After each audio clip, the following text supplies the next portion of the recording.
Okay, from VentureBeat. ChatGPT detection tool says Macbeth was generated by AI. What happens now? By Sharon Goldman. ChatGPT released a new classifier tool yesterday to detect AI generated text that, within a few hours, proved to be imperfect at best. It turns out that when it comes to detecting AI generated content, whether it is text or images, there may be no quick fix.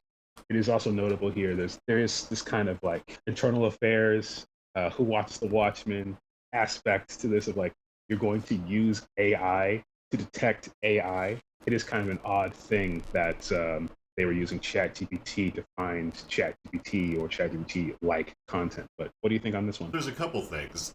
One of the biggest controversies against both the generative AI text and images is that they were released to the public without any way to detect them. Even when Google just did their, what's it called, their annual report for investors, or their annual call, shareholder call. And this was something that the head of Google actually took a shot at OpenAI when they were talking about AI in their call. By the way, AI came up, Meta, Alphabet, and Microsoft, I believe, are the three companies that said it the most, but a bunch of tech companies have done their year-end reports for 2022, and at least 20 to 50 times, basically, is how many times each one of these CEOs has mentioned AI in some way. Even at Snapchat, even Evan Spiegel, I think, was the bottom of the list of of CEOs who used it a lot.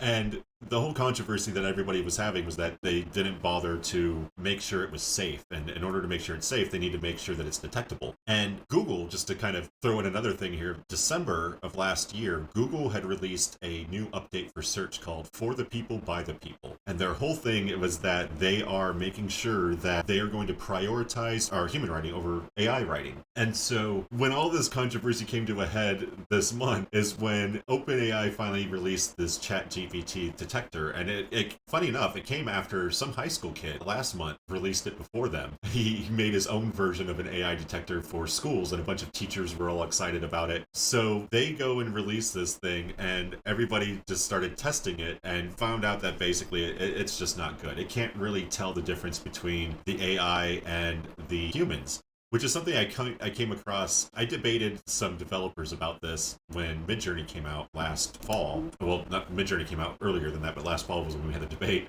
When Shutterstock and Getty started banning AI, I already had 1,200 AI images on Shutterstock. My friend had removed all of theirs, and I left them, and I was like, look, I want to see if they can actually tell. They're all labeled AI. I mean, they really didn't have to go that far to try to find them. They found about 400 of the 1,200. So what is that, a third of the total AI stock images that I had? But the rest of them, they can't tell. And I don't know that they're ever going to be able to tell on those ends, because on the image end, for example, Photoshop is AI. Your phone camera has AI for auto zoom. Everything is AI. I mean, our voices probably have AI going through them, through all of the different apps that are going on your phone and on my computer. So to be able to distinguish what is AI and what is not is going to be very, very difficult. And so many people are blending it in so many ways that they're going to have to set some type of, like, this is at least 60 or 80% whatever AI, and so it's going to get rejected. But a lot of people just are going to get caught up in that crossfire, that you're going to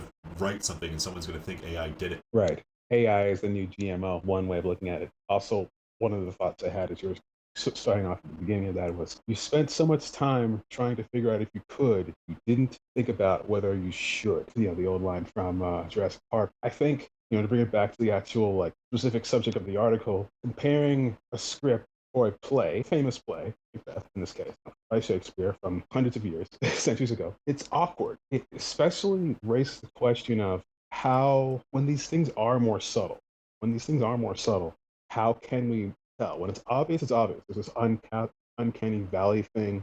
There's this thing with a lot of AI generated art, for example, where you can kind of tell, regardless of what style it's in, regardless of what it's trying to be or trying to look like. There's always this subtle, uncanny valley aspect to it where you're like, that's probably AI art. But some examples are pretty darn good, and it is hard to tell. And if you put all those images into a computer and you ask it to tell, like, can you tell the difference between an AI generated painting and an Alex Ross photorealistic painting? I don't know, man. So that's the tough part. Do you think that we'll see better tools develop over time? Do you think that maybe it'll just be a thing of we'll just kind of acquiesce to this thing being out in the wild? And like I use the GMO example somewhat jokingly, we'll just kind of accept there's always going to be an element of AI generative content in our media and we're not going to worry about it as much? What do you think's going to happen? I would definitely accept it. You can tell when you're reading something whether or not it was well written or lazily written, basically. And AI writes very lazily. That's how Shakespeare got caught up. If you've ever read Shakespeare, I mean, we've all read it. We were all forced to read it in school. And it's not the way that we talk, like natural language. He's being poetic. The way that he phrases everything is just not the way that we actually talk. And that's something that comes up as a writer. I mean, one of the best ways to edit something is to read it out loud.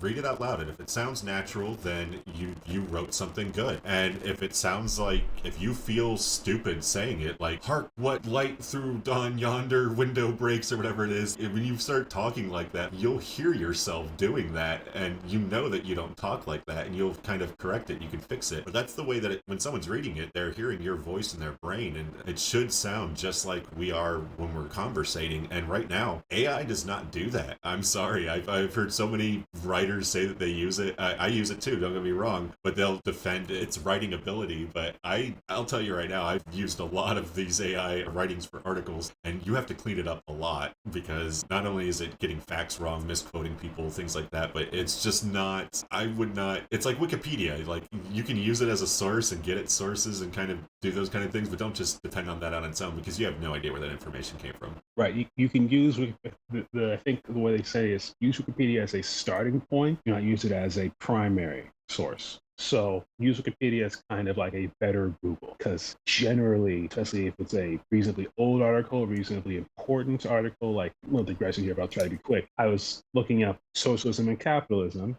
related to a discussion I was having on Twitter. Maybe sensed some of the cancerous vibes there, but we'll leave that to the side.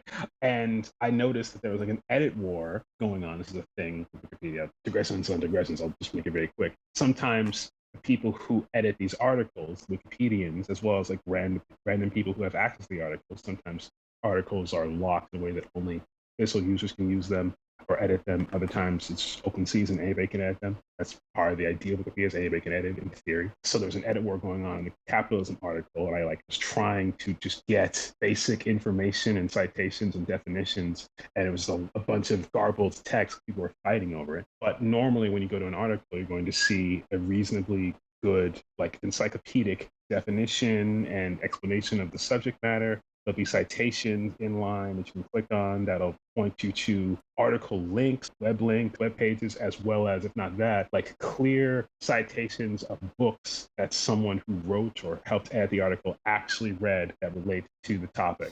And you can use those internet articles or those book citations, those books, as primary sources, because those actually have the content in them.